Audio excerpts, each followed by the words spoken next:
And welcome back to the Demented Rabbit Podcast here on YouTube.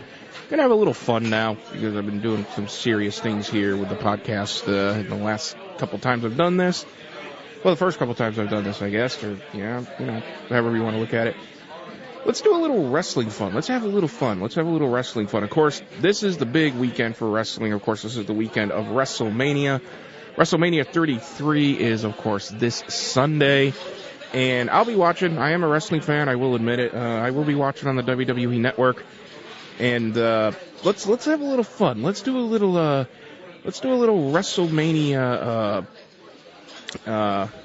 Let's do a little match predictions with WrestleMania. Now this is the current lineup as of Tuesday night. Okay, I'm recording this on Tuesday night. So if anything changes beyond this, well, obviously that match won't be there, but this there. Wow, I'm talking like I'm in Vermont again. This is as of Tuesday night. So let's go through it. These are kickoff matches. There's 3 kickoff matches. WWE Cruiserweight Championship match, Neville versus Austin Aries. I think this is the worst idea possible. They are trying to build this brand with 205 Live, and you put this match in the WrestleMania kickoff show. I don't understand it. It doesn't make any sense. Austin Aries, I think, is one of the best pure wrestlers out there. I think he's a great athlete.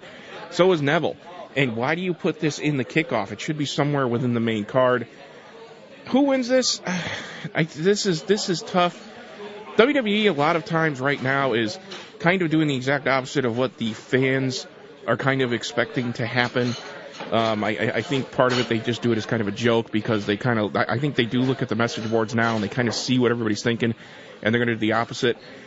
I honestly gotta think Austin Aries, AA, will win, or not AA, A double as they call him. AA was Arn Anderson or Amendment Avenger if you watch Earth. I think Austin Aries will go over on this. I love Neville with the championship. I think Neville should keep it. I think he is a great character. I just think Austin Aries is going to go over on this. I think he's to me, I think he's got a lot of push right now. So I see Austin Aries going over in that match. The SmackDown Women's Championship match would be next. Champion Alexa Bliss defends against every female SmackDown Live superstar who's available to compete. I should say female SmackDown Live superstar. I don't know how I feel about this match. It's the same thing. It's a championship. The championship should be on the main card.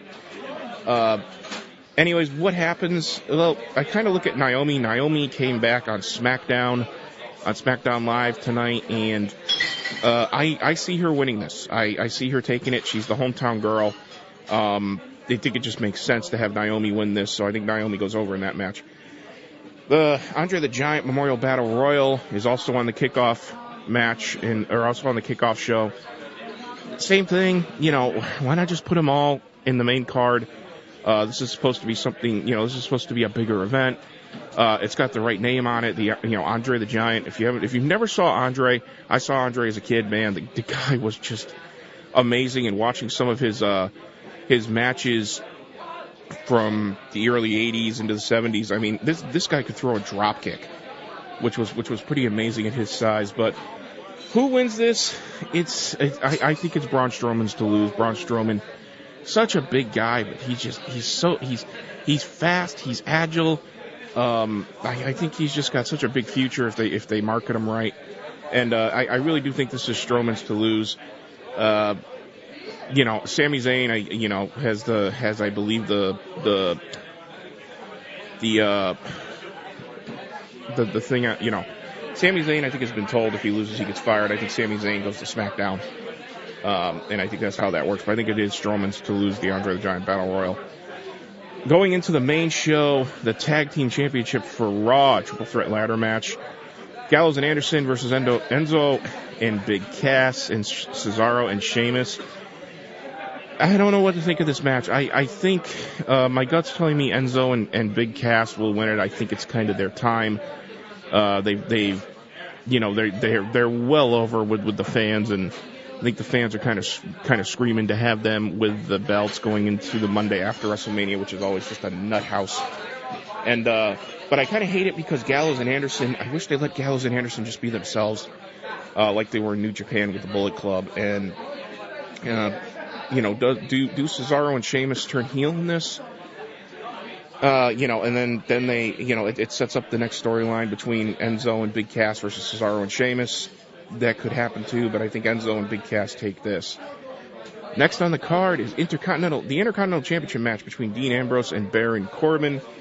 Dean Ambrose really has nothing going for him right now. It seems like he's kind of he's kind of stagnant right now as the Intercontinental Champion. I see Baron Corbin going over here. Baron, I think, has got a lot of potential as a young kid. You know, I personally like Baron Corbin. He's a great heel. Does Dean Ambrose go heel in this? Does he go completely lunatic? I mean, literally, with his nickname, the Lunatic Fringe, does he completely just go absolutely nuts and turn heel? That's something that could happen here. I think Baron wins that match. U.S. Championship match, Chris Jericho, Kevin Owens. This is pretty obvious. Chris Jericho will be heading out of the WWE to go tour with his band Fozzy. Kevin Owens goes over in this, becomes the U.S. champion. And then we'll see. Probably Jericho may get severely hurt as a work. And then Kevin Owens will, and then he may come back and then feud with Kevin Owens again. But Kevin Owens wins the U.S. Championship, I believe, at WrestleMania. So that brings us to the Raw Women's Championship Fatal 4-Way Elimination match. The champion Bayley against Charlotte Flair, Sasha Banks, and Nia Jax. This one kind of doesn't make sense. I think Bayley should have won the championship at WrestleMania. There was a big thing, would have gotten a big pop from the fans. Who wins this? I think a lot of people are seeing Charlotte Flair win it. Yes, that is. If you don't know, that is Ric Flair's daughter. Because of her success at pay-per-views. I don't see Sasha Banks winning it. I'm kind of looking for a Sasha Banks heel turn against Bayley on this one. Maybe something goes haywire. Sasha Banks is part of the fall as the loser. Who I see winning this is Nia Jax. Don't ask me why. It's kind of one of those things again where, you know, WWE likes to do the things that the fans are not thinking will happen. So I don't know. That's just kind of my feeling. I think Nia Jax wins this one. Nia Jax wins.